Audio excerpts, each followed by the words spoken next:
Welcome to Luca is a Billionaire, where the only thing I invest in is your answers. You begin by narrowing your scope. Choose one specialization and gather only the essentials you need to build something. Install tools, get comfortable with the command line and Git, and pick one language to use. Once done, outline a 30-day project and schedule consistent 1-2-hour work blocks. This forces weekly progress. You'll learn faster by doing than by reading. Start coding or configuring immediately and keep a short log of daily wins and blockers. You now turn time into demonstrable work. Build 2 small, complete projects that show different skills and stacks.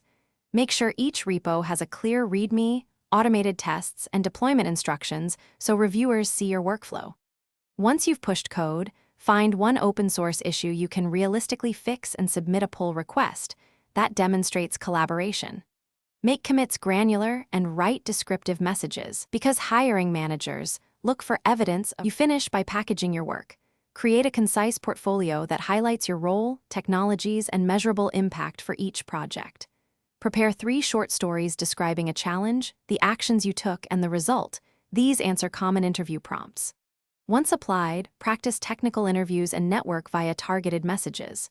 If things go wrong, don't panic. Bisect recent changes, inspect logs and error messages, and then ask precise, context-rich questions on forums or to mentors to resolve blockers quickly. Thanks for watching and please subscribe. It's the best investment you'll ever make.